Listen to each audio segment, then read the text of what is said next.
science, and you can fill in a form to become a volunteer. We're always looking to expand our team, and we have a lot of opportunities. And it's really good opportunity for you to develop your leadership skills if you register and become a volunteer. Yeah, so now I'm going to pass over to Sneha, who is going to talk about the data visualization workshop series. Yes, thank you, Safir. Hello. Yeah. Hello, everyone.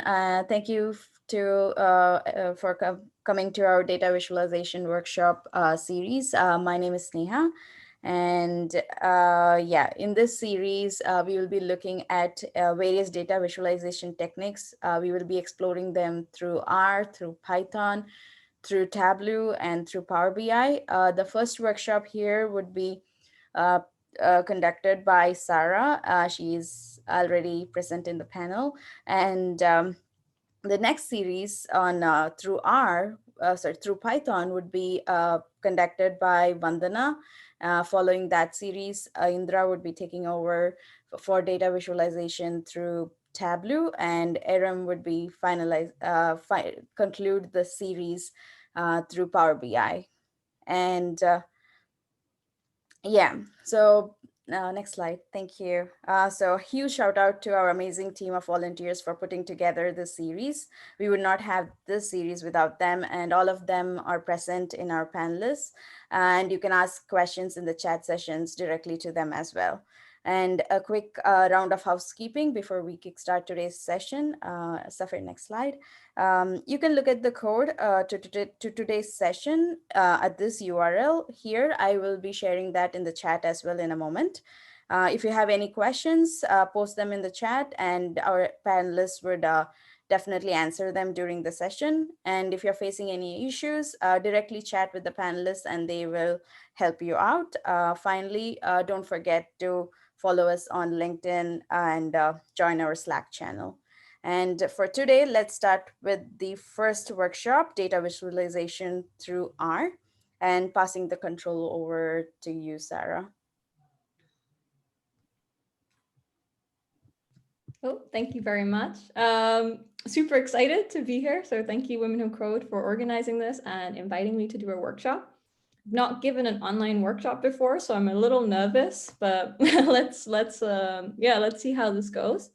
Myself, I'm Sarah, or Sarah. I'm in Berlin right now, and it's 6:15 here. I work as a senior data scientist for a news aggregator app. I've actually been working in machine learning for the last 5 years now. R was the first language I learned, and I love R for doing data visualization in. But Python is now my main language. So yeah, so today's workshop should be a refresher for me as well. I think it's really important that everyone please try to interact through the chat, because I can only I can only do so much, and I hope that we can all learn together. I'm just gonna start with sharing my screen. I'm also gonna open the chat so that I can respond to people.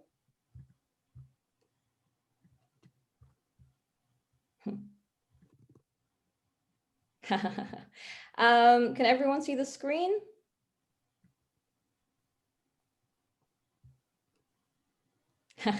Thank you.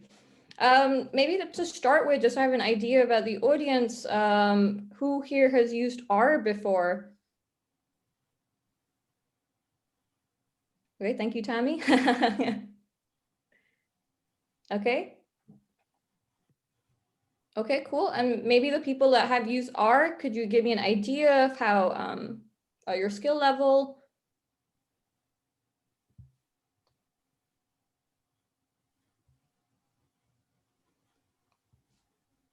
Okay, so Mary, maybe you can also help. You can also help answer some questions with me then. Alina Shiny will not be covered today. The goal of today's workshop is just to go through some basic explore data analysis with R and some visualization. So I'm going to go through the steps that I do before I build my machine learning models and sort of how we can visualize that. So that's the agenda for today. Okay, another, so two things I need to ask everyone. Does everyone have access to an R notebook? Okay, that's great. Mississippi, beautiful name. Yes, yes. Oh, wow, we have an organized team. Are there any no's? No, it's just so something like this. Okay, if I don't hear any no's, I'm going to assume that everyone has access to an R notebook.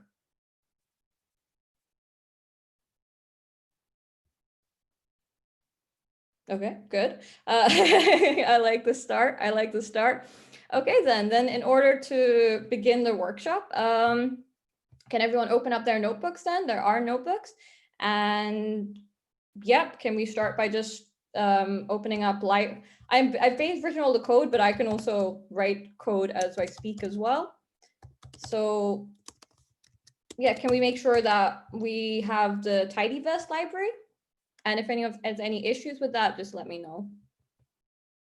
And can you also say yes or no once you've loaded the library?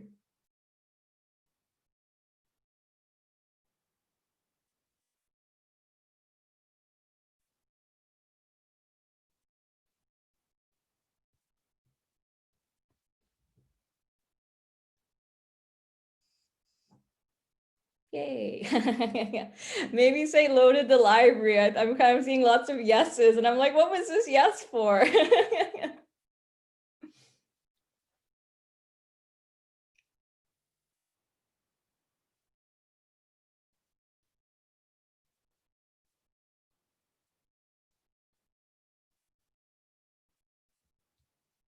I'm not sure to begin or not because I don't know what everyone's status is. Could maybe everyone just write a quick note to say if they're opening up their notebooks. Have they already opened it? Have they got the library? As if we don't have this library, we can't do the next steps. Also, maybe if people are just, are you actually participating or are you just watching? Maybe just let me know. Okay, cool. Thank you very much. Yay, thank you.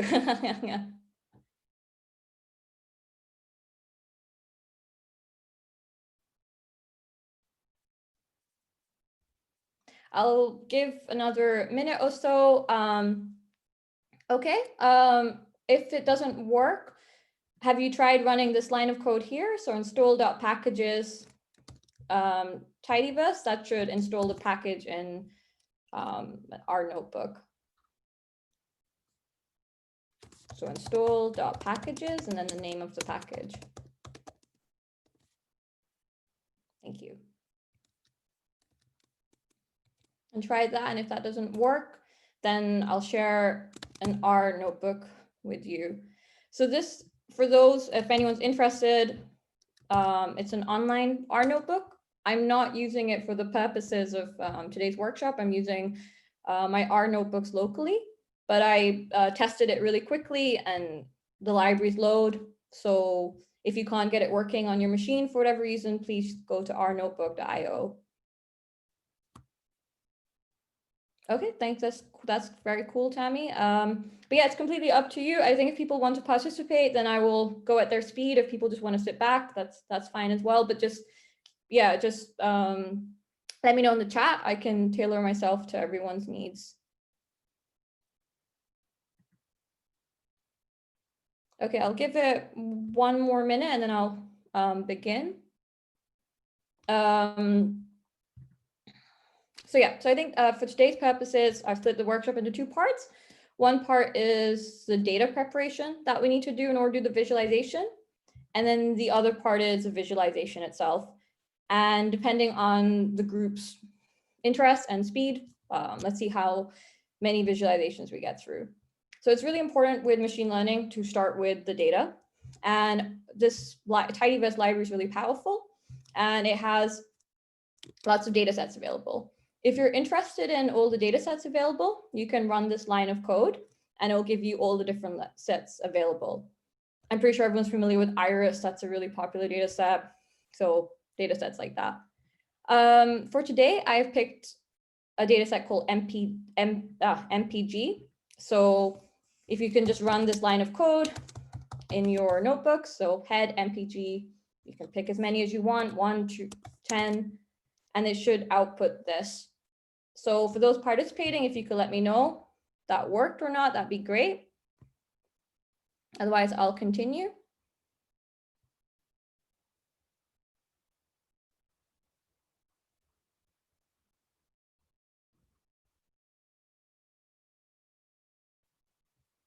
Yay, thank you. Awesome. So once we have the data set, everything else will be easy to follow. And Eiling, are you familiar with this data set, or do you know how to work through the next steps as well?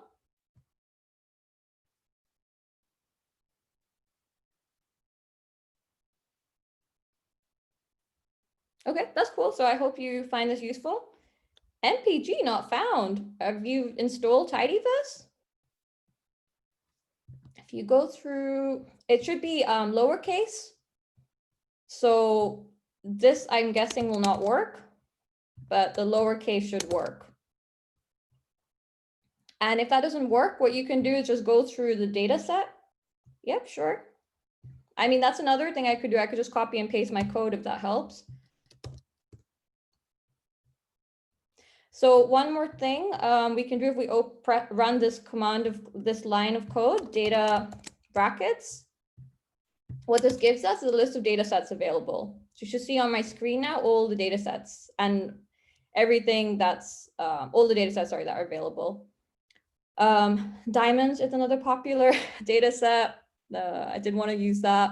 Air passengers, you'll see quite a lot. So if for some weird reason you can't get MPG working, feel free to pick one of these data sets. And all you have to type is air passengers, for example. And then you'll see, oh, some sort of error, but you'll see the data as well.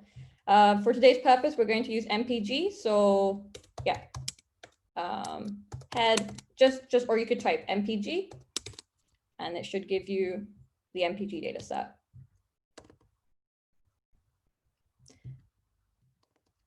So whenever I access some data, it's really important, yay, good to hear.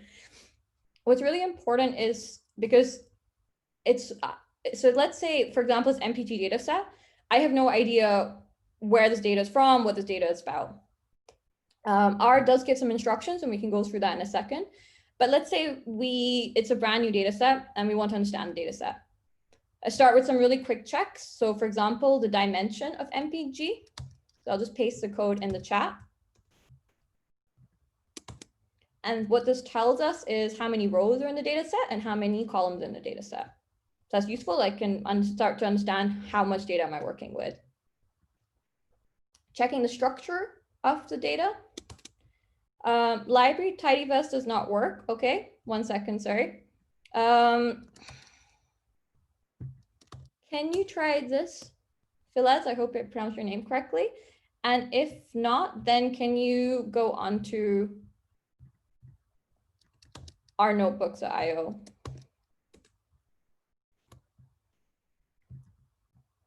So once you, so the step should be,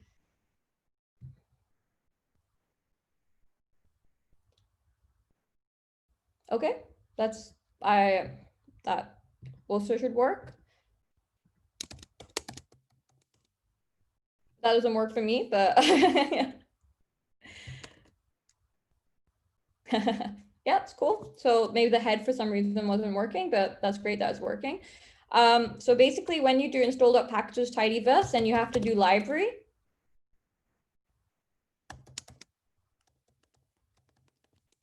And then tidyverse. Yeah, that's cool. That's great. Google Colab also works as notebooks. So that's another way of accessing our notebooks. Thank you for sharing that tip. Maybe you could share the link with everyone. So if they want to open Google Colabs, they can.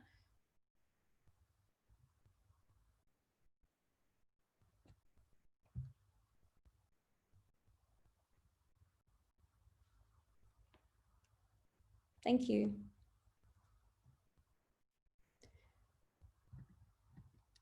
So I'm just going to share, if you can, yeah, if you can also click on Colabs and then try it, and then library tidyverse. And if that doesn't work, you could try using ggplot library. But I hope this works, and there should be no reason why. So I'm just going to continue quickly because the more interesting part is coming. What's really important is to look at the structure of the data. So I'm just sharing the code I would use as well. And why this is important is to get an understanding of what kind of data we're dealing with. So if we don't have any numerical data, for example, what are we meant to be visualizing? So here we can see we have a manufacturer, we have model, we have display, and manufacturers are, for example, Audi. The year that this, the year, and some other fields, which we'll go through in a second, what they mean. You can also look at the summary of the data. So the range, for example, where you have numerical data, you can look at the range. So this HWY field, we can look at the minimum value and the maximum value. One thing's really important, and I don't know why we have to do this in R. You should factorize any kind of categorical variables. I'm just going to send this code here, but don't worry so much about it. What this does, it just helps us understand these categorical. So here, when we were looking at manufacturer, I mean, it was Dodge, Toyota, Volkswagen, and it does the same here, but sometimes it's not so clear what the fields are. So that works. Another thing, and this will save your life in so many cases if you use R, is to convert the data set into a data frame. Again, this is just a limitation with R, but if you convert it to a data frame, you could save yourself from so many future errors. And then some other things that I do is look at missing data and remove them if there is missing data. So R has this functionality which gives us what's inside this MPG, so we get a better understanding of what data that we're working with. So if you just type in $MPG in your notebooks, you'll get a more detailed, I guess, summary of the table. So here it's fuel economy data from 1999 and 2008 for 38 popular cars. And that's what we're working with. And then each of the columns, here's all the information. So manufacturer is pretty obvious, model is obvious. I mentioned HWY. This is the highway miles per gallon. FL is fuel type. I can't see the last thing on my screen either, but yeah, and then CYL, number of cylinders, year of manufacturer. So this gives us an idea what kind of data we're working with. Yeah, so could everyone just give me a thumbs up or a thumbs down if it's going too fast, if that makes sense? Should we move on to the next part, or do we still need some more time setting up?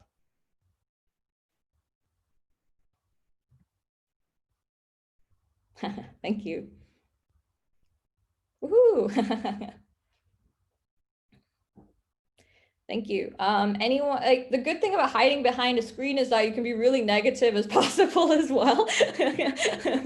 So feel free to just say whatever. And then, yeah, like I said, this workshop will only be beneficial if you contribute, and then I can, like I said, tailor to your needs. But thank you so much everyone for their feedback so far.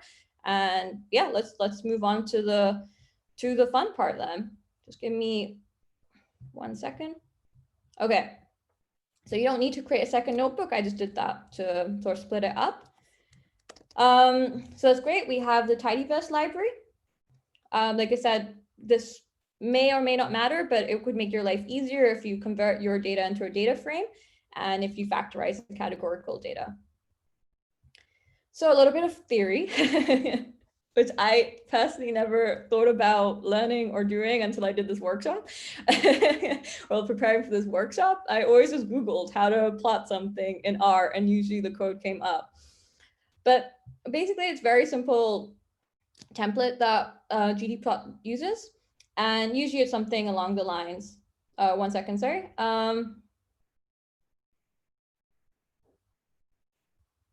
How to exchange NaN to 0 in R, please. I could tell you the top of my head in Python, but unfortunately I can't tell you in R. Maybe we could save that question for later, and I could email you if you can't find that. The way I approach missing points, I just remove them. So this line here, is how I just removed it completely. But yeah, in R, it's a really simple fill NA, and then you do 0. I don't know if anyone has the answer and would like to answer Lena's question.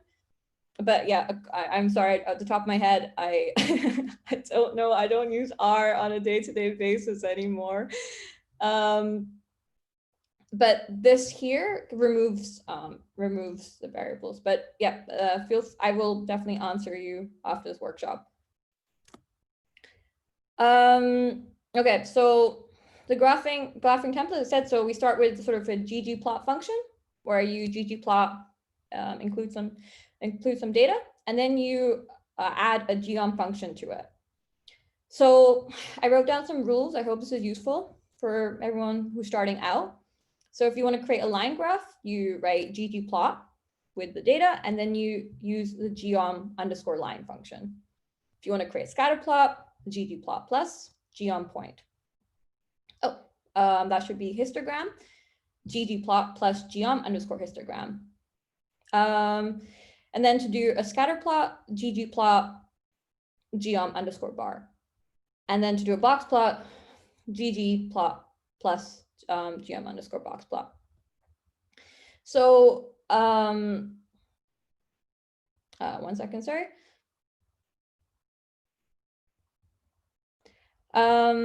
Okay, so to start with, I mean, if we can, the 2 ways of writing the code. One way is like this. Another way is just a slightly neater way. You start with the data and then you apply the function to it. So the applying that you want to do. I personally find that much neater, a nicer way to write it. So I'm going to be using this style. I hope everyone can follow it, but yeah, I hope we can go through steps. And ultimately the goal of today's workshop is that everyone can visualize an R by the end of it. So yeah, so we start with, we take our data set and then we apply it. This is a dplyr style of writing. And then we apply a ggplot function to it. And then this gives us the axes. So in this case, I picked HYI. So I think it was highway. I mean, we can go back here and check what they meant. So HYI was highway miles per gallon. And then the other one I picked was a number of cylinders. So those are the 2 axes that I could plot. So start with that. I use this library here just to resize it because I think that's quite big and takes up a lot of space, but it's not compulsory to do so. But yeah, just you can use this if you're interested, you can use this and it helps size the graph to whatever you specify. And so then did that, just reduces the size. Okay, so if I want to, let's say, plot a line graph, I add geom_line to it, and then this plots the line graph. Let's say I want to change this into a scatter point. I write the same code, but change it to geom point, and then this plots a scatter graph. And then if you don't like that style of writing, you could write the scatter plot, but using this code here. Could everyone just give a bit of feedback? Was that too fast? Should I go over that again, or is it okay with everybody?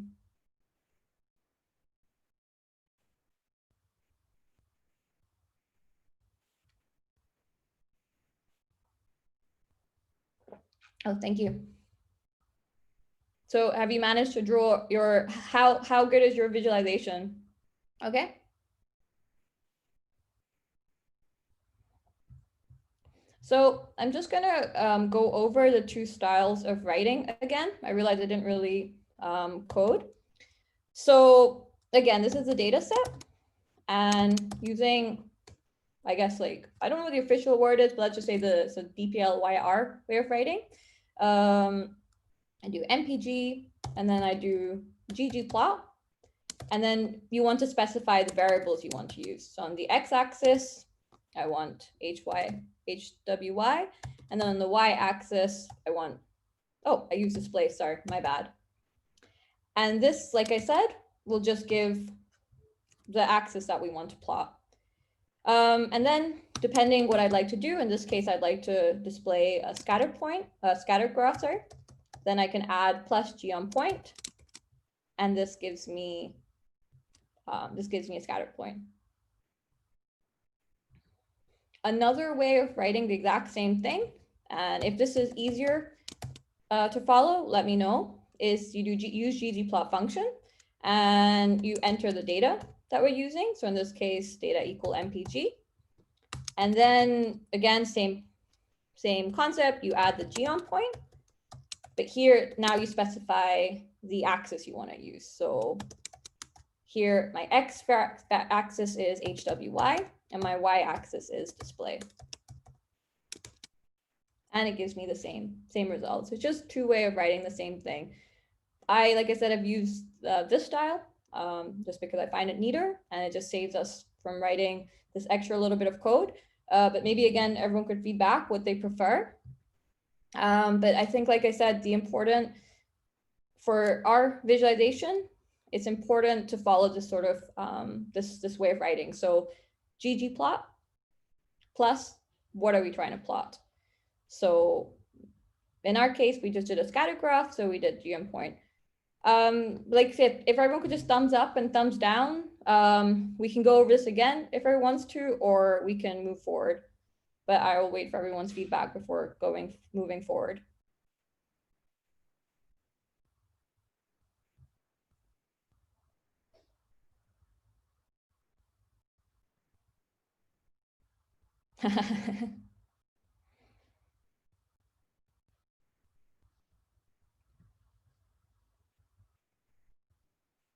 Okay, sure, Mississippi. Also, I don't know if everyone has access to the repo that was shared below, but you also can, 1 second. Yep, sure, just give me 1 second, I'll send that. But you also have access to the code, so feel free to just lift whatever you want. Like I said, I'm gonna use this style of writing. So I'll just copy that in the code, sorry, in the chat. So let me know if that makes sense, but I'm happy to go over it one more time. That's also good for me, but we're going to go through lots of different variations of this. So this is just a really quick, and we're going to go through a lot more detail as well. So I just wanted to do a really, really high level example first. So like I said, we start with the data set. We use this function. I wish I checked what it's called, something percentage, but basically all it says, like, this is the data, do X to the data. In this case, I'm saying I want to plot something, so I use the ggplot function.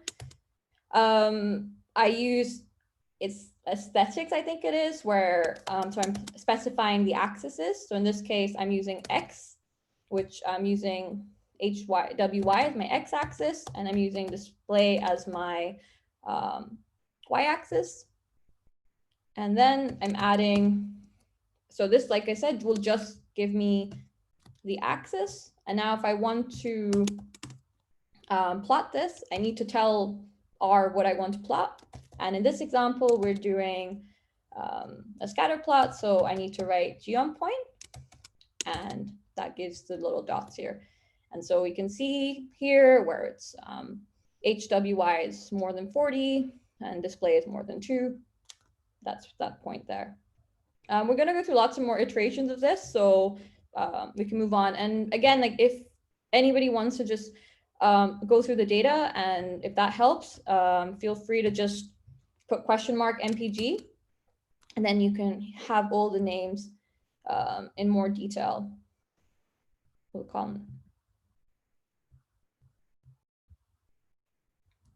So usually when we see scatter plots, they're not just random blobs. You can also have scatter plots by group. So all you have to add is in the geom points, just this little bit extra information. And what this shows, it changes this graph where you're like, where should I look at? It's just all points. And then it starts to show, again, like see different colors. And so here, this is one type of CYL, which is a cylinder. And then here is another. And then another way of like displaying that is you can have like bigger bubbles, and you can do lots of, and you can change the color. So you can, the beauty with our graphs is you have a lot of flexibility of how you present your data.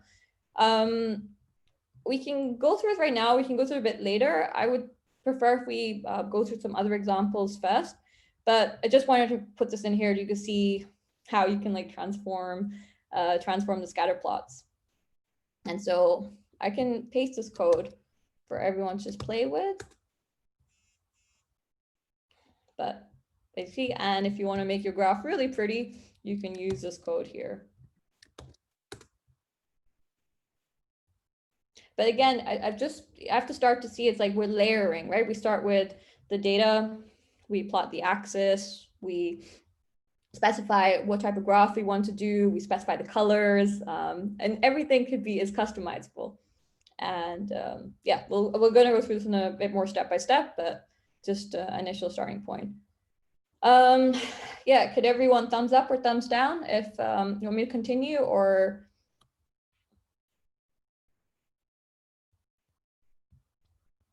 sorry, just reading the question. Yeah, that's a really good question, Alina. Usually I would just screenshot it. So if you're using a Mac, you can just take a cut.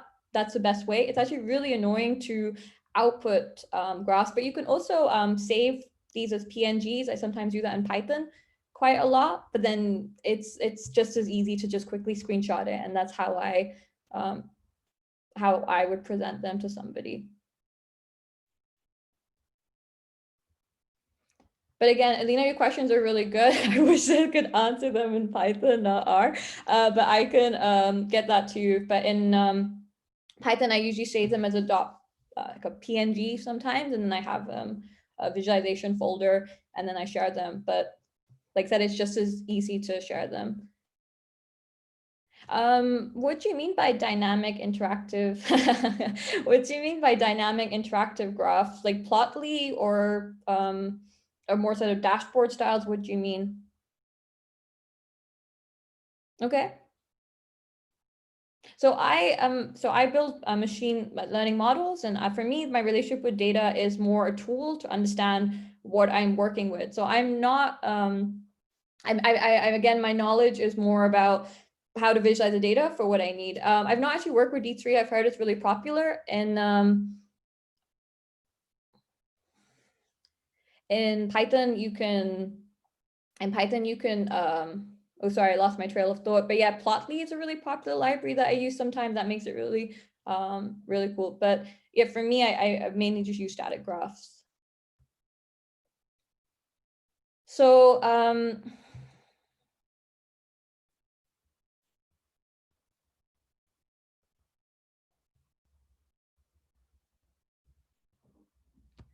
So another visualization tool that we can use are histograms. I hope everyone's familiar with histograms, but yep, so we could start by writing just a little bit line of code. So the same sort of format, start with your data. And then ggplot, you define, in this case, you just need to find one variable, and here I picked HWY. And then I tell R that I want to plot a histogram. So I'll send this line of code here. So we see that R, and then everyone just thumbs up, thumbs down if you've got it or not.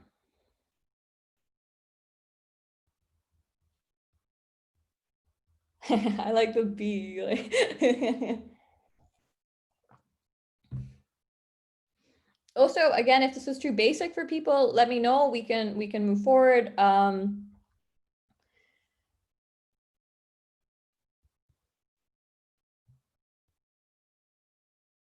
otherwise, I will continue. Okay, thank you for your feedback. It's so difficult. Oh, thank you. Again, like I said, I'm just trying to help.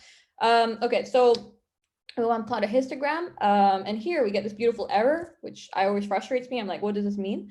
So what we can do is, let's say, insert a bin width. So in this case, I pick 5. And then what this does is just shrinks the graph. So I hope everyone knows bin width means, but here we have these really small bin widths. So that's why you see lots of bars. But instead, what this does is sort of transform the data. So our bins are something between 0 and 5, 5 and 10, 10 and 15, 15 and 20. And it's just, we can see the distribution more. Like here, we couldn't really see the distribution of the data. Now you can start to see, it looks a little bit normal. And other things that we can do with visualization is we can color in, we can fill it. So I'm going to just add this into the histogram function here. I'll just send over the code in a second. See, even I got an error. Put in for a quotation mark. And then just makes the graph a bit prettier. So what the color does, obviously colors the graph. And then what the fill does, it creates lines. So it looks, I guess, it looks like a prettier graph. I just sent the code there. And another function that I'm really loving right now is this alpha function. And all this does is sort of changes the shade of the color. So if we pick a number like 0.5, you can see that's much lighter. 0.8, a little bit nicer. So I don't know, it makes the graphs look a little bit more professional. So I'm really liking this function right now. And then other things, and we haven't really spoken about yet, is you obviously would never save this graph or share this graph with somebody. Why? Because, well, for example, we don't have a title. So the way we can add titles to these plots are really simple. We just add a GG title, and then here I call it bin size equal 5. And that gives a title there. And then you can also change the size of the title. And then you have to add another line of code to do that. And I will share this code in a second. But basically we use theme and then this plot.title and then element text and then size. Let's make it 30. And then we see here, we have this really huge title size. So I don't know if people have worked with Excel, have done graphs in Excel before, but obviously we have so much more control over the graph and the axis and changing everything. In R, we don't have that. So we really do have to code every single change we'd like to make, which makes it a little bit frustrating. So something so simple becomes lines of code. But once you get the hang of the format, so the data, ggplot, the geom function, the title, this theme function, you have a lot of flexibility with how you present the graphs. And then obviously there's much more powerful libraries, was mentioned, D3 was mentioned. And then there's a lot of cooler things you can do.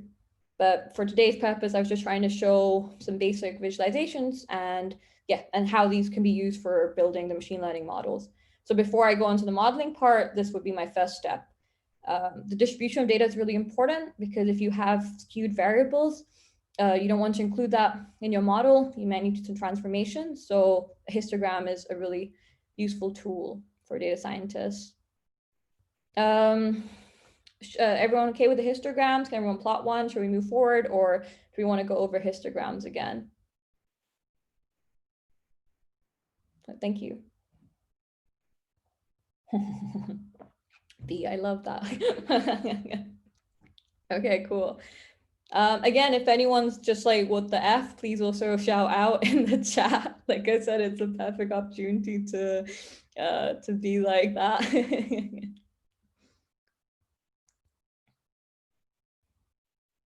So my plan for today was to go through in a bit more detail on bar charts. And I thought we could, as a team, address this question. Well, how many models of cars do we have? Like I said, the data set was about models of cars, and fine, if you paid attention, you already have this answer. But I wanted us to go through some more detail, and then depending on our time, we can maybe do a quick exercise together if that's of interest. So these didn't require any data manipulation. These required just using a ggplot or a GM histogram or GM point. Now, what do we do when we want to plot a bar chart? So this is what the bar chart looks like, and we're going through lots of steps to make this easier. But how do we get there? We can't simply just use ggplot and then the bar function. We can, but not to do like further things. So there's something in between we have to do, and this is where some data manipulation comes in again. So what I need everyone to do is, again, take the data, apply the function, and do a count on the model, which in this case is what we're interested in understanding. Like I said, how many models do we have? Not just how many models, but so how many models do we have and how many of each of the models, so the frequency of the models. So we're going a little bit deeper into the data now. So this function here gives us, basically answers the question. It's just not very pretty. So we have 6 forerunners, we have 8 A4 quattros, we have 9 civics and 5 corollas. I don't know if we have any car fanatics out there, but there's a lot of car manufacturers in here. So this would be the first bit of code that everyone needs to run in order to get this table. And the way you can store, I guess, let's say data frames in R, just very simply, you add the name that you want to call something, and you say, hey, I just want to save it as this. And then what this means is models is, you just have to run models to get this table. So I'll share this with everybody.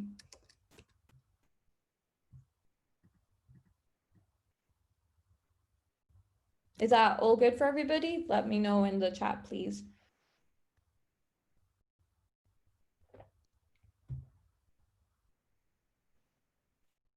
Thank you.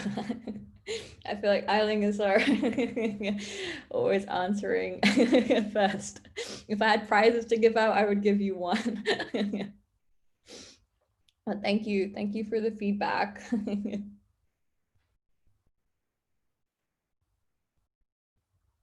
But for those, like, please don't worry so much. It's quite hard because like we're trying to focus on visualization, but unfortunately there's some coding that we need to get there. So I think for today, just try and, if it's something that's a little bit out of your realm, just try and copy and paste and look over the code and then try this in a bit more detail.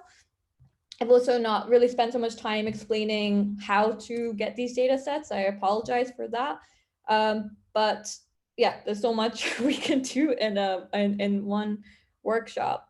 And then, yeah, for those who are more advanced in R, I hope this sort of style of writing will help improve your R code. I once had a senior data scientist I work with who didn't even like to write like this. So yeah, this is quite a unique way of writing code, but it's like super neat. So I would encourage everyone to, yeah, write like this. So yeah, so once we have our models data set, we want to now, like I said, create this bar chart. So maybe we can break it down a little bit. So I'll create a new file here. So I take the models data set now. I apply the ggplot function to it, with my x-axis being model and my y-axis in this case being n. So here, the x will be model and then the y-axis will be n. In this case, I want to plot a bar chart. So I use the geom_bar function. And I don't know if someone could explain this, but usually there's different things that you can plot in your bar chart. So if I do it like this, it doesn't work. So I have to put in this function to get my bar chart working. And then we form this beautiful mess of a bar chart. So I'm just going to send this to everyone here. And if everyone just like thumbs up if we've got this far. And then the goal of this workshop now is how to make this into a more informative graph and all the different steps that we can do to get there.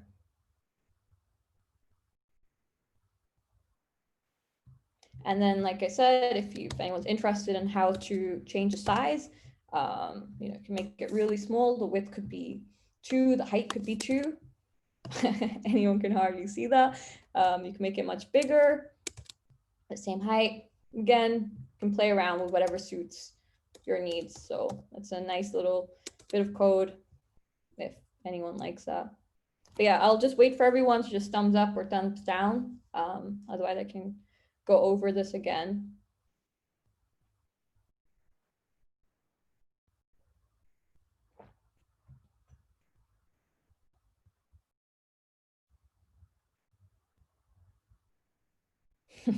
You're winning the prize.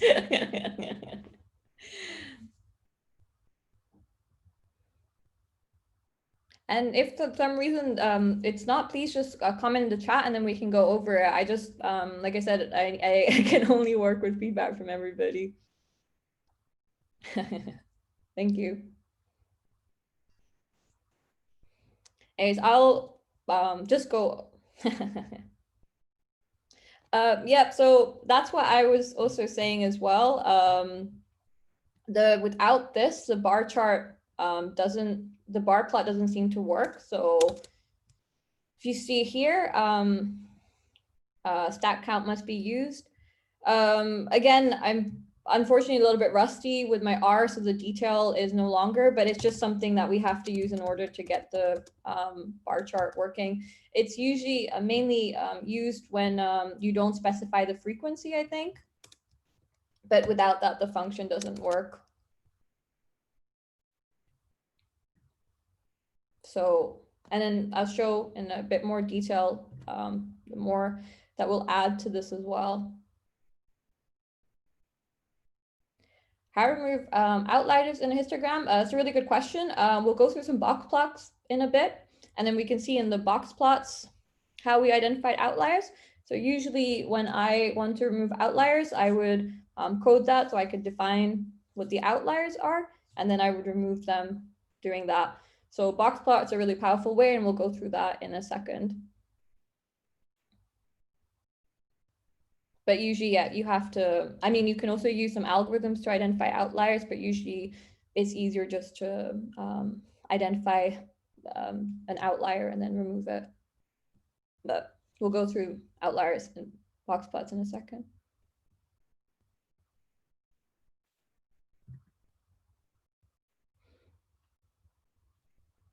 I lost my trail of thought a little bit, sorry. But basically to get our really basic bar chart, we need to do the following steps.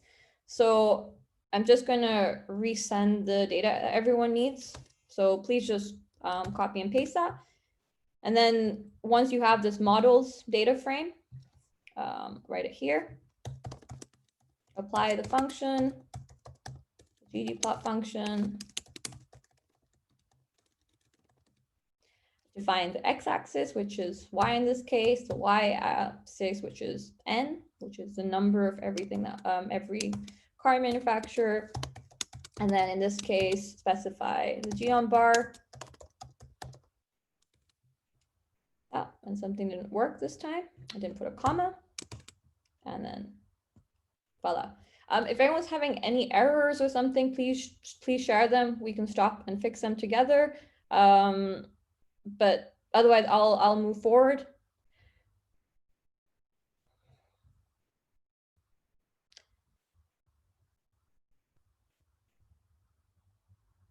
So some of the things that I thought about. So for example, when I plotted this, you can't see. Again, I don't know what it looks like when everyone else is plotting it, but you can't really see the model name. So this graph isn't very clear. So I guess the first question I asked was, are we able to change the text of the x-axis? So the way that you can do that is, again, we copy and paste all this code. So the data set, the ggplot, the geom bar. And if it gets really boring to write constantly, you can store this as G, let's call it, or anything you want to. And then this gives us the same thing. And then what we can do is we can add is a theme function. And what the theme function does is gives us more more flexibility of how we define everything on the graph. So in our case, like I said, I wanted to know, can I change the x-axis text while mumbling? So I have to write this code, axis.text.x equal element underscore text. And then I put an angle to 90, and you'll see in a second why. Adjust equal 1. So what this does, adjusts the text slightly, and then I pick a size. So in this case, like I put 12. And then what this does, it just transforms the graph slightly. So you can see the text is now rotated. So here it's all straight line, and now we've rotated it 90 degrees. If I remove the adjust, I think it's a bit more crammed, or in this case, it's further away. I didn't realize that, but 8 just equal 1 just puts it closer. And then the size, which is, again, you make it as big or small as you like. I'm going to send this piece of code to everybody, and I hope this is useful for everyone. And feel free to play around with the parameters yourself. So here, you can make the angle 45, and then it's like tilts it a bit. So it just gives us, like I said, a bit more flexibility. And now just by that little change, you can start to see the data a bit clearer. So here, it wasn't very clear. Now I'm like, oh, okay, I know what this is doing. So that's the first part that I felt we should try and address. And then if you wanted to change the y-axis text, you do the same thing, but instead of using .x, you do .y. And then I didn't use hjust in this case. And also another thing you can do is control the size, not just the size, but also the color and the font style. All the things that, let's say, you can do in Excel, you have to code it. So in this case, color, you can change it to red or blue. So you have a lot of options with how you can play with each component of the graph. So I'm going to put all the work I do together so that we can save it. So here I did, first I changed the x-axis, and now I'm going to add changes to the y-axis.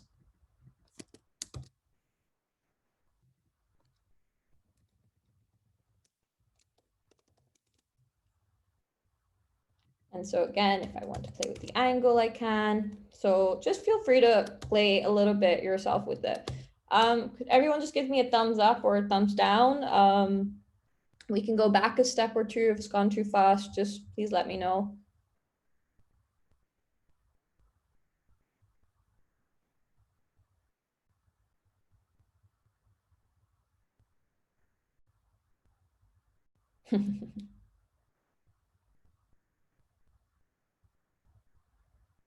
Ah, Eiling wasn't, Eiling lost the lead of first responses. I would also like to see some thumbs down, because especially if you're new to R, this must be really overwhelming, but sometimes it's also good to see the output and have the knowledge of how much you can do. Sometimes I don't think we're aware of the limitations of a languaging program. We're expected to do everything that we want. So I hope this gives you an idea of how much you can do with visualizations.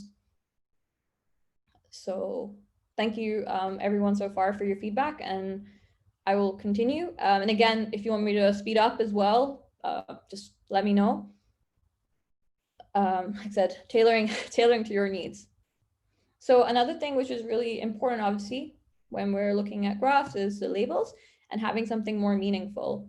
So in this case, okay, fine, we understand what model means, but what on earth does N mean? I just showed you, I don't know what that means.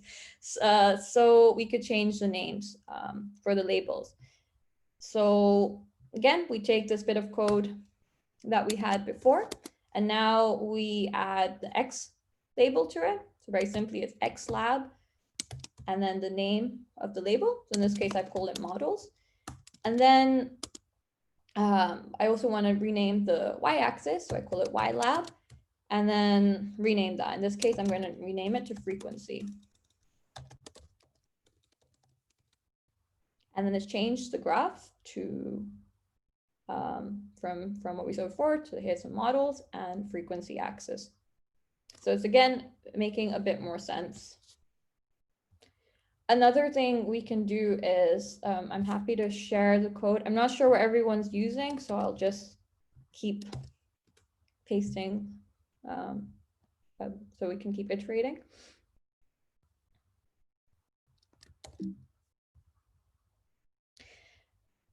So another thing I think I showed really quickly before is we always need a title, obviously. So let's add a title to our graph. And to do that, we use this beautiful function called ggtitle.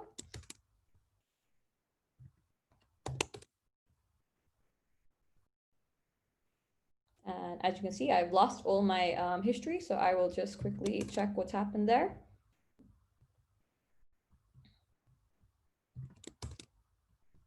Because I didn't store this as a G, that's why I lost that. So I'm going to just do that quickly.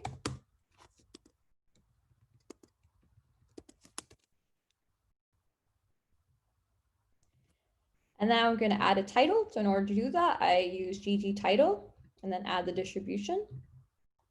Sorry, let me just copy and paste all this code so that we have it in one place.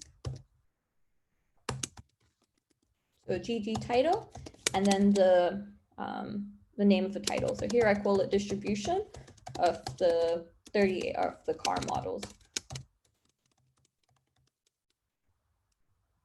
And then if I want to visualize that, you can see here. So one thing I don't like the fact the title is so small, and I also don't like the fact that the title is on the side. So again, like I said, we can adjust that. So the way we do that is we use this theme function. You can see that we used it here, we've used it here, and I'm going to use it here as well. So theme, open brackets, close bracket, plot title equals element underscore text, and then I can specify the color, the size. I can also bold it, italic it, and again, I want to say where to place it, so I can use hjust. So in order to place in the middle, I use hjust equal 0.5. Do I want to bold it, italic it, keep it simple? It's up to me. I'm going to bold the text. Size of it, I'm going to use 20, and the color of it, in this case, I'm going to just keep it black. And again, just a little bit neater than before, because now my graph's in the center, it's bolder, it's bigger, and yeah, I feel like I understand my graph. I've lost the size a little bit, so what I'm going to do is quickly just copy and paste this here to play with the size of the graph as well. So height, let's see if that works. Nope, it's maybe too small. So my graph looks like this. And I'm not sure if everyone has the function they need.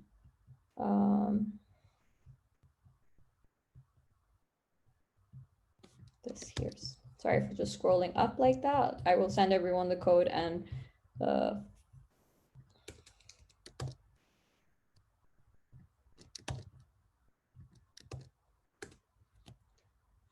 so you can start to see that each layer,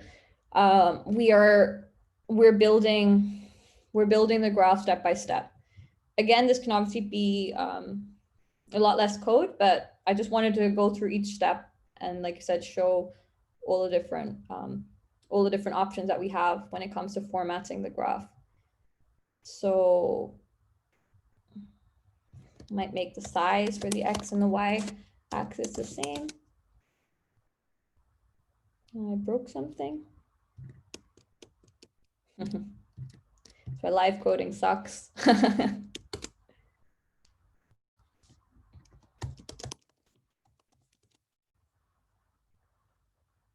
It's because I had a size function here, that's why. Okay, I'm gonna make the size the same. That's the thing. Okay, so far we've plotted a bar chart. We've organized the names. We've made it clearer so that we can see all the names. We can see we've made the labels clearer so that now we understand what we're actually visualizing. I hope so. We've also added a title, and we've also adjusted and played around with the title a bit more. What else could we do? You can also fill the colors of the graph, for example. So here we go into the geom bar. We can always specify color, and we can also fill it. So that helps with the lines. So I'm going to pick red. And so, okay, I try the other way around. So it fills it with blue. I want to make that red. And then I want to make the lines black. And then I showed you that alpha function before, which is really cool. It just makes the color a little bit less extreme? That's a really good question. And I believe you can. So how you would write it. So again, like I said, my R is a bit rusty, but you can, let's call this a variable test.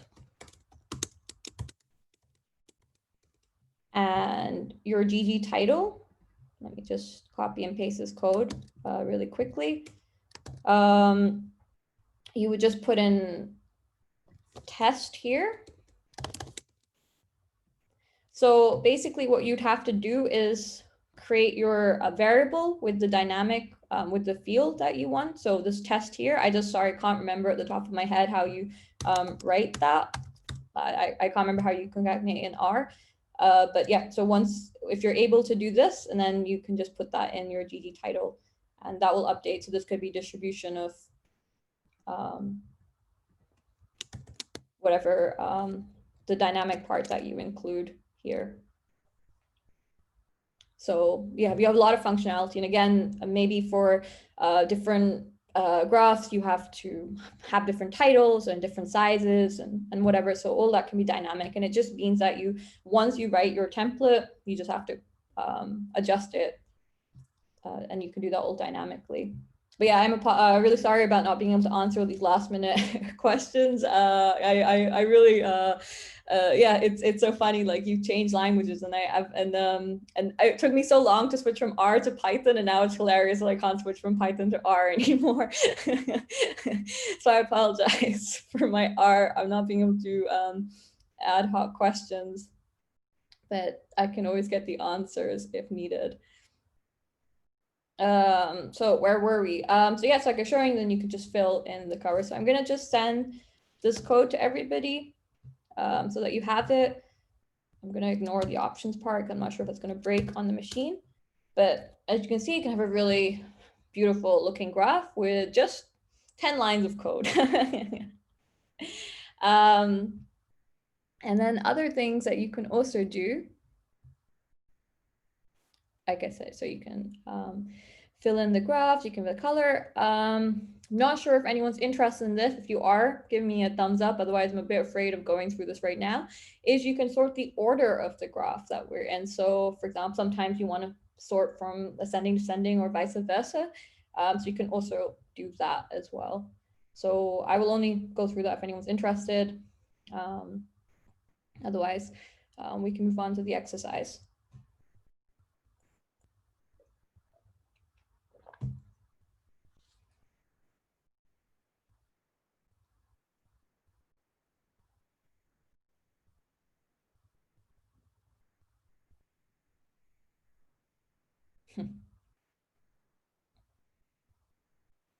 I don't know, in this case, a thumbs up mean, are you interested in going through the code for this, or should we just skip over it?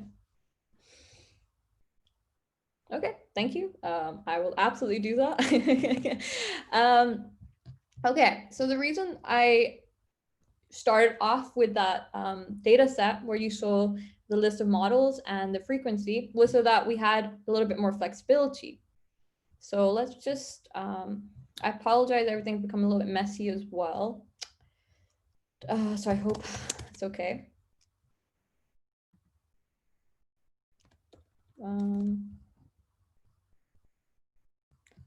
One second, sorry.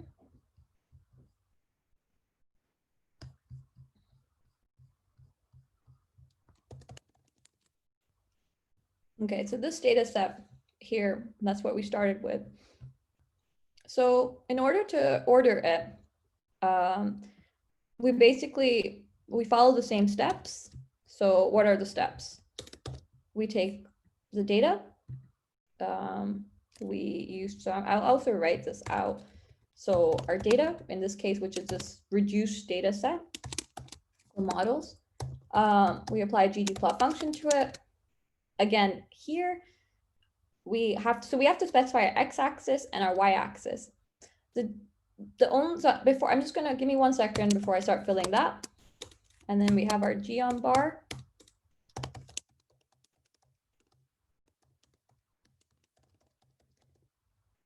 So everything's the same. The only difference is now that for our x-axis, we just want to specify to reorder it. So we do x equals reorder, and then we have the y-axis, which is called model, x-axis called model, and then we pick the order we want to order it in. In this case, it's -n because we want to go from largest to smallest. And this is one function. And then we have n, which is our y value. And then when we press enter, hopefully we see the graph as we saw in the original format, but this time ordered. And then we have to add all the formatting to make it pretty.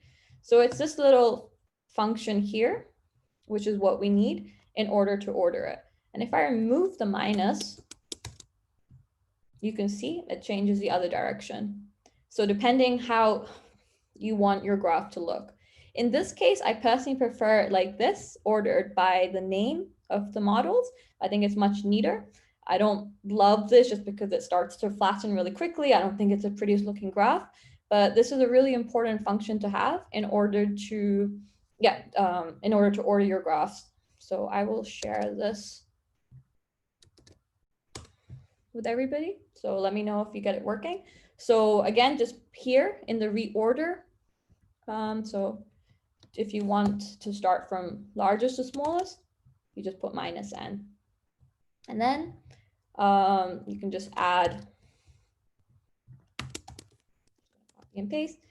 So you can again name the, so the labels for the x-axis, the labels for the y-axis, and the title.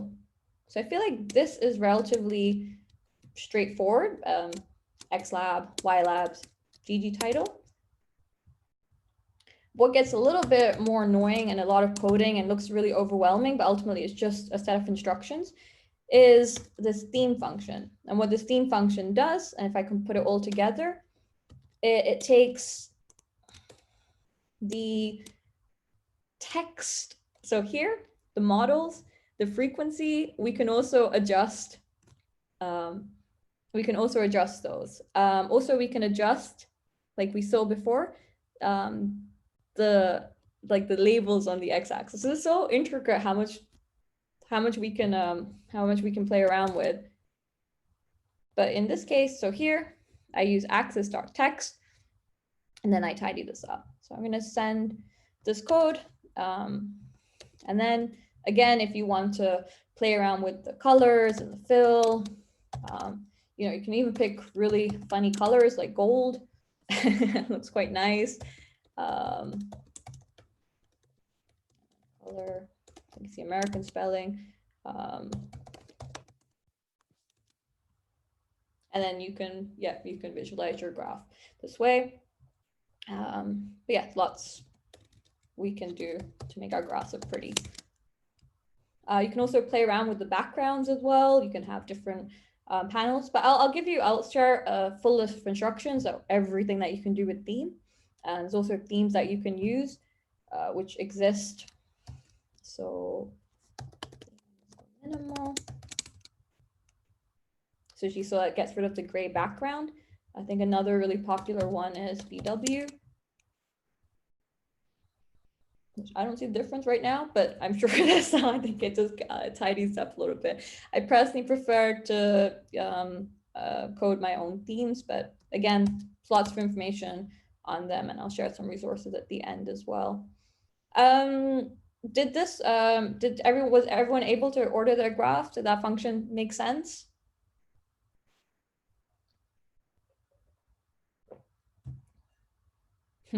Yeah, you're back in the race, I like.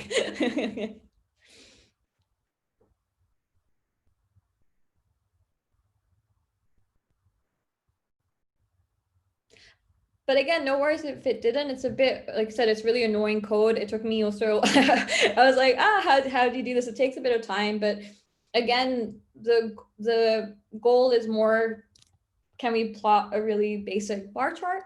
So if maybe we could give sort of like a small break to everyone, and also if everyone's interested to try and attempt a visualization by himself.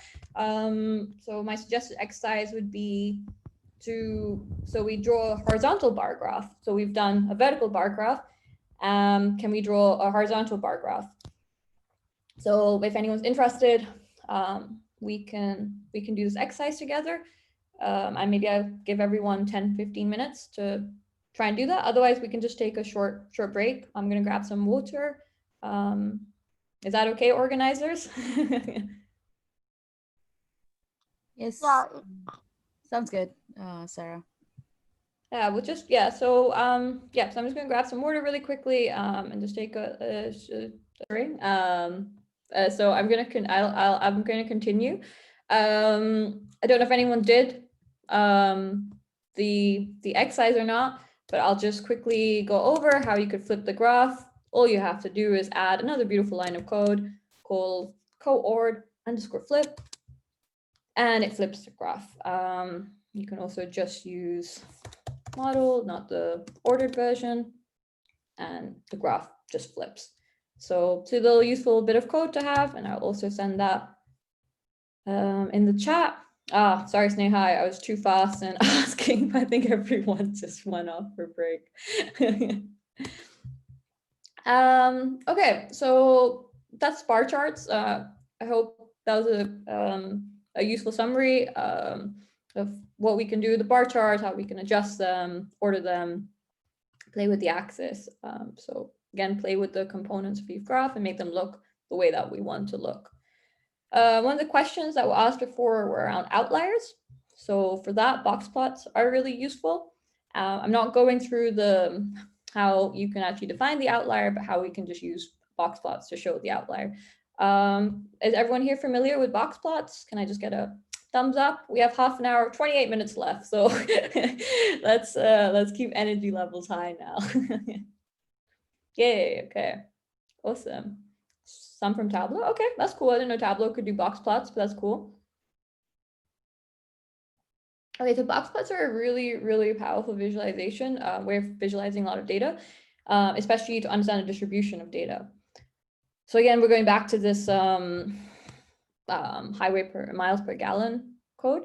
So usually when we're looking at data points, we want to know the minimum value, the maximum value, where does the 25th percentile of data lie, the 50th percentile of data, 75th percentile of data. Sometimes just something as simple as mean of a variable doesn't give us the information we need. So box plots are a really simple way of just looking at every variable and understanding how the distribution of that. And you see these two dots here that shows the outliers. So in this case here, anything above, let's say the value 37.5 is an outlier. And so I remove that from my data in this case. But do that, we need to do more code. So how do we draw a box plot? So we start with, again, our original data set, which was MPG. We apply the ggplot function. Now we want to define the axis, so the variable we're interested in. So similar to the histogram, we're only interested in, we're only plotting one variable. So in this case, it's HWY. And then the geom function, in this case, is geom box plot now. Oh no, what did I do? I got a warning message. So it doesn't like me using X equal, it needs to be Y.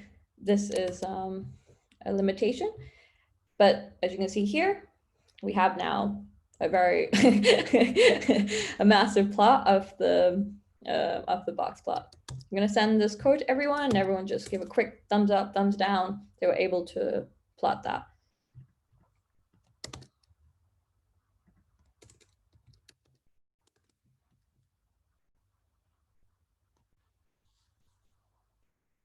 Hey, oh, we're changing our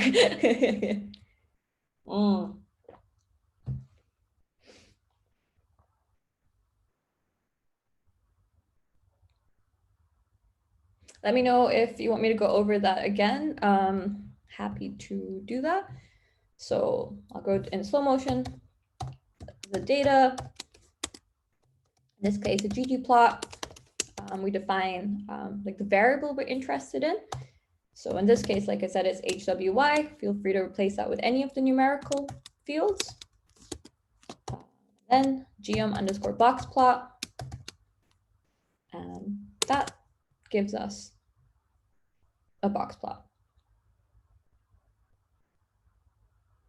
And if you want to, you don't like the style and you want to flip it, add that.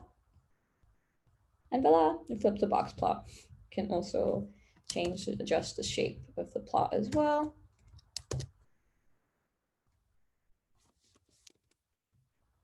And just flips our graph a little bit if anyone wants to play around with that. Can I get a thumbs up or a thumbs down? Otherwise, what I'll do, I'll just skim through the rest. Oh, thank you. Otherwise, let's just skim through the rest, and then if there's something in particular anyone's focused on, we can focus on that. Again, I guess I'd over-prepared material just for to fill the time and everyone's interest, but yeah, let me know. So unless any objections, I'm just gonna go through the rest of the code, and then feel free to just stop me if there's anything you want in more information. So like I showed you, a really easy way to plot box plots, and they again show how the distribution of data is performing, and this is a great way to identify outliers. Usually, we don't just want to look at one box plot on its own. We want to look at different, we want to sort of, I guess, look at, so in this case, the highway miles per gallon for every class, and then we want to see the distribution of data. So the way that we can do that, we can have lots of box plots on one graph, and we just adjust the AES in the ggplot. So here I put on the x-axis class, and then y, same as before, HWY. So I'll write this code again. So mpg, apply the ggplot function. In this case, my x-axis is class and my y is HWY. And then I want to plot the box plot. Again, I'm just wanting to show you again how much you can do. Well, that's great, but it's a bit messy. So in this case, I adjust the format. And now we can see this beautiful graph here. Can add a title, as we saw before. Box plots.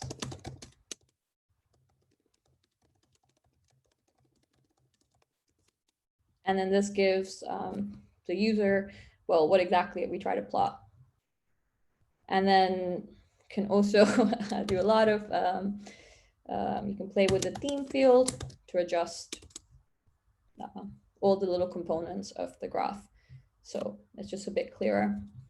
Again, like I showed before, we can play a lot with the colors as well, which is always really fun. You can also change the line size, and just these steps make the graph clear. I can copy and paste the code as we go along.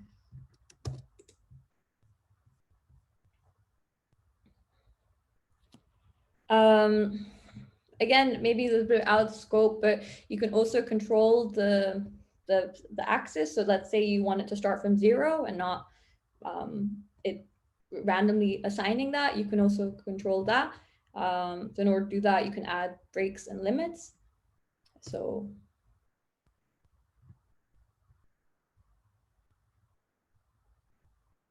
will Jupyter Notebooks be updated on Colab? No, because I'm not using Colab, but all the code is in the GitHub repo. So here, even if you don't know how to use GitHub, basically just open this. I hope you just might need an account. Oh, perfect. And then all the code is in here. And then you can just download the notebooks. But you should be able to view this without having to do anything. Just click on download, and then you have access to the notebooks. So I'm not going to go through that. One other functionality which I found really useful is this facet wrap function. And all this does is that you can plot each individual graph together. So instead of deciding one box plot, then another box plot, then another box plot, and different outputs, you could have all your graphs in one output. So it's just a nice way of doing that. And then here, yeah, so it's just a bit neater. It's just another, it's like a visualization technique. Maybe you can go through it at the end if we have time, but I just included that to share more about like how you can play with the visualizations. So the one more visualization tool I wanted to go through was correlation plots. And this is really important as a data scientist to look at the data and understand the relationships. Actually, that's all I prepared, but I just wanted to save some time for Q&A and for women who code leaders to sort of wrap up and not to just like exhaust our minds. But yeah, the last bit of code that I would love for us to do is a correlation plot, because correlation plots are cool and always impress everybody. So in order to do a correlation plot, we need a library. So back to the beginning of annoying everybody with, do they have the correct libraries this time? We need the library core plot. So I'm just going to copy and paste this code in the chat, so if everyone can see if they can get this library. And then thumbs up, thumbs down.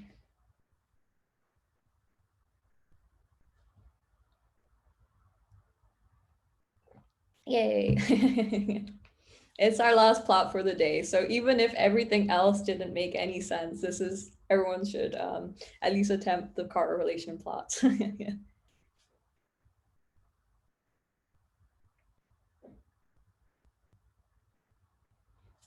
So I'm not sure if everyone's attending the workshop next week, which will be on Python, but obviously a lot of these graphs can also be done in Python. The correlation plots can also be done in Python. It's just different libraries, but the same ideas. I'll give everyone a few more minutes, but yeah, please thumbs up, thumbs down if you're, but we have time, and it'd be cool to end with us all building a correlation plot together.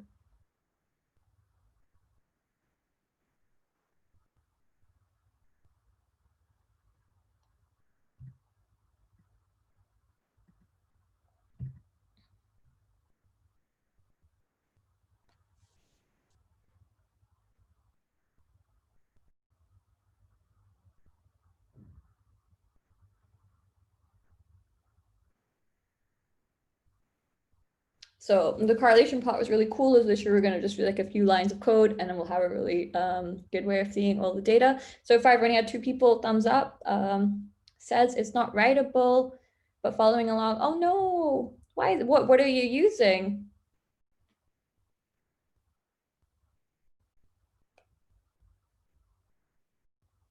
Are you on Colab, or otherwise just our notebook IO is not working? Let's try that together, because I loaded this. You don't even need to install it, so I'm pretty sure I can just share this with you.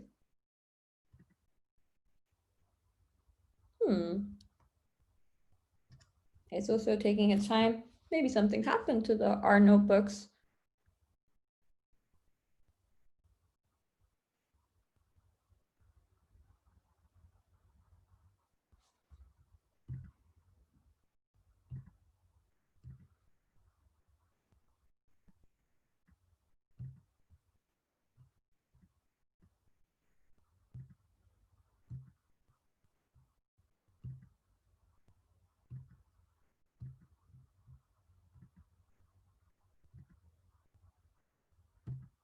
Oh, well, that's strange with the sample notebooks, but good thing is you can always leave and come out. So I'll try opening another one.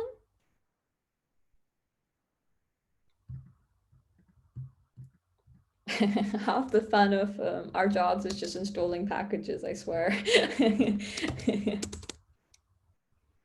I mean, that's all that you have to do in our notebooks. I'll share this. Oh, it's okay. We have time. It's not a problem, but click on that and see if that loads. I'm not sure about sharing our notebooks, but I hope that works. But otherwise, okay, yay. Cool. So really simply, we just need a library full car plot. Okay, oh, that's weird. And basically, we're just using a few lines of code. So the first part of the code is, as I showed in the beginning, we obviously have lots of different types of data. We have categorical data, we have numerical data.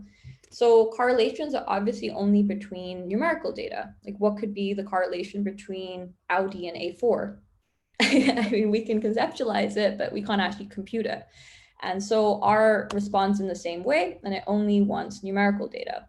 So the first line of code, you have to just take my word for this.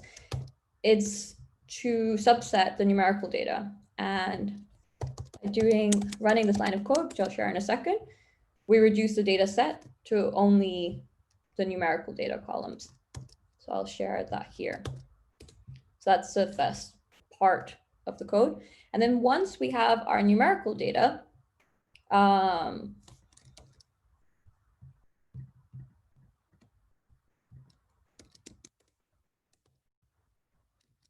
so once we have that, we just, using the function, we use the field correlation and numeric data. And what this gives us here are all the correlations between the variables. So here, obviously, display and display has a correlation of 1, year and year 1, CLY and CLY 1, HWY, HWY. And we can also see here the correlations between that. So the closer to 1 we are, the stronger the correlation, or the closer to -1 we are, the further the correlation, or well, negative correlation. So obviously here we're only working with 4 variables, so it's pretty easy to see this ourselves. But it's really useful to visualize this information so that we can see the patterns. And sometimes when we're building machine learning models, we're not interested in highly correlated fields. So we need to remove that. So again, using the correlation library, we use carplot. So carplot, and then I save this correlation table as n. You can call it whatever you want. And then I use a method equal, in this case, color. And what it does, it plots a graph. And then instead of looking at a table with lots of numbers, our eyes naturally go towards the areas where there's high correlation. So obviously these correlations of 1 have strong blue. This graph here shows us how close to 1 they are, how close to -1 they are. And then these red ones here are closer to -1, which means that they have negatively correlated. So just with, I'm going to share this with everyone, just with 3 lines of code, we can visualize the data, and yeah, we can see, we can find the correlations between the data. And then based on this information, I would say, okay, I'm going to keep certain variables, I'm going to remove certain variables before building my machine learning models. So there's also resource that I can share. It shows different ways of plotting the correlation plots. Can go through that really quickly as well. So we can use circles instead, or squares. Again, it's just about we have a lot of functionality. You could even plot the numbers if you wanted to. So I didn't want to go through in too much detail because all this code was there, but just wanted to be aware. Circles. I mean, we can quickly do this ourselves. So if we want to plot circles, all we have to do is, instead of doing method equal color, we do method equal circles. Oh no, something didn't work. Let's go here, check. Oh, circle, not circles. So method equals circle, and voila, we have these circles, and maybe it's easier to actually see now which ones have stronger correlations. Obviously, the bigger the circle, the stronger the correlation. So just for you. And if we were interested in, let's say, plotting as a number, let's go through this list here. And here it says method equal number.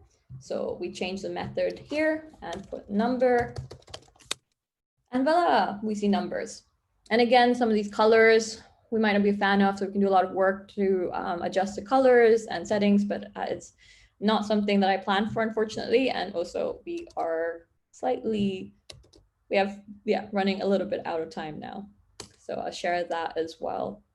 with everybody. So yeah, I like correlation plots. People are always really impressed by it. So do play around with them in your work and your spare time. We have 10 minutes left. So maybe if there's something that anyone would like me to go over, then just type in the chat and we can go over that. And and then I'll hand it over to Women in Code, and they can sort of say goodbye to everybody. Can I do a rainbow in R? I believe so. I think you just need to find the right color palettes. But I think I was playing around with the code and I tried to draw a rainbow as a joke, but I didn't. But yeah, I think you can. You just have to find the right palettes. You can use all sorts. Like I said, you have a lot of freedom. So yeah, free. There's a lot of packages you can install and download, and so feel free to do that. But yeah, please, while we have a little bit of time left, I don't know if anyone's interested in the, thank you, interested in the facet wrap function. Otherwise, yeah, just let me know if it's something that we can go over quickly. And otherwise, I will, is it okay to share my email, leaders of Women Who Code?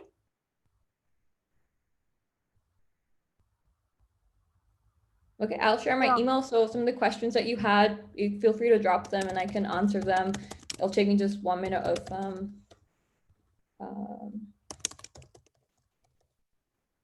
oh, thank you. Or feel free to add me on LinkedIn. I think the best way actually to learn is, like I said, I've shared the notebooks, and sometimes I also attend workshops and just like to be a bit more passive because I need a bit more time and I don't like keeping up at other people's paces. So please do go through notebooks. I try to put as much detail as possible, and yep, just apply. And also, like I said, there's a wealth of information online as well. And I wish actually somebody actually just told me, so I'm just kind of scrolling up through copious amounts of code. Someone told me this graphing template. This is something that I found so useful because it just made so much more sense to me how to draw all these different graphs. So before I was always like, oh, how do you do a histogram? Google. How do you do a scatter plot? Google. So yeah, if you just follow the graphing template and you build iteratively, then you can do a lot with your graphs. But yeah, thank you so much, everybody. Thank you for all the feedback and interacting with the session. Like I said, we have a little bit of time, so if anybody wants me to go over something quickly, please let me know. Otherwise, I'll hand it over back to the team.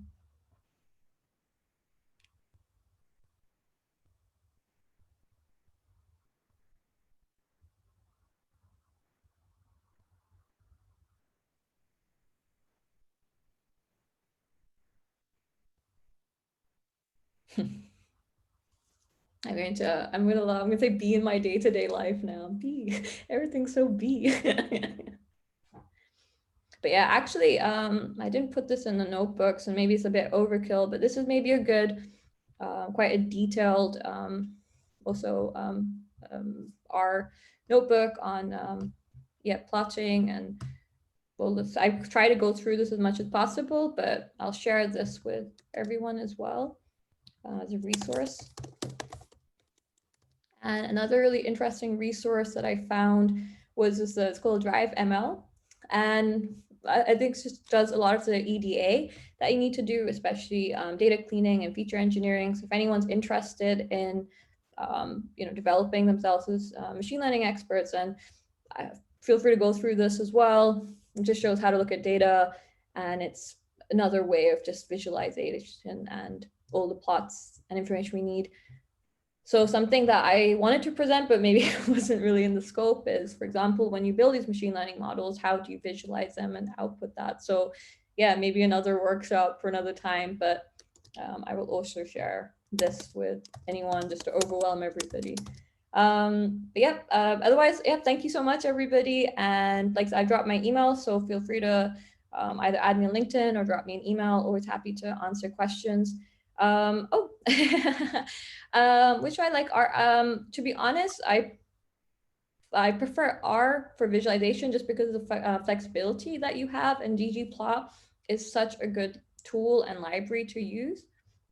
But Python, just coding in general, building machine learning models, it's just now my bread and butter. So yeah, I forgot how much I enjoyed using R for for plotting. But Python, and hope if you're attending next week, also has really powerful libraries, and actually might require less coding to do the same to the same jobs. But I don't think you have as much flexibility as you do with R. So, but I would say for data visualization, R is definitely more powerful.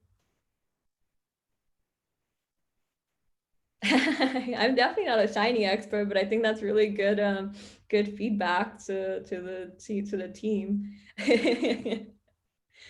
But I remember once someone built a Shiny app, and I was just like so impressed. I was like, "Wow, this is amazing!" So, there's a Python equivalent as well that everyone's obsessed with. So, yeah, but I think it's really important to use Shiny. So, yeah, I think I hope the leadership team does a workshop on that.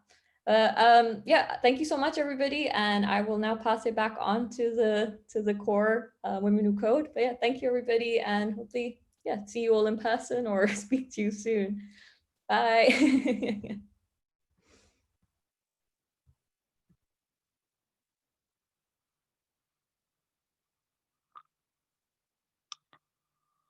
So, thank you, Sarah, for such interactive workshop and passing on such, you can say, informative knowledge.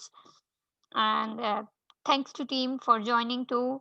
So for next week we have exploring data science and visualization with Python. We will I Ramafsal will deliver the session on same time on next Saturday, 14th of November. So if you are interested and you want to join it, you can join it and pass the information to your fellows or anyone who could be interested to. Oh, we are also planning another event that is Byte and Brew that is going to happen 3 a.m. EST and 12 p.m. EST on November 19. You can join that too. It is one interesting event as well. It is going to basically happen with the collaboration of another track that is Women Who Code Blockchain, along with the collaboration of our track that is Women Who Code Data Science. All right. Next, we have our media channel, including a Twitter handle, Facebook page, and group as well, Instagram handle. We have LinkedIn account as well. We have our email. You can find it in the chat as well. Our leader are going to paste over there. We have web page where you can join the community and get updates uh, yeah, about every event. Once again, thank you so much for your time. Have a good day, and you can always send us your feedback if you want to, want us to uh, organize any other webinar or workshop. We are here to organize it. Yeah, and a Shiny app is one of the great idea. We had that in mind. Probably in the month of January, we will get back to you. Few new event. Shiny app could be one of the events. So once again, thank you, Sarah, for such a lovely session. Thank you, volunteer, and Sneha especially. She just came here to help us out and have posting every information and making, uh, trying to figure you out how can you basically interact with the instructor or with the presenter. Thank you so much. Thank you, everyone, and have a great weekend. See you all next week. Yeah.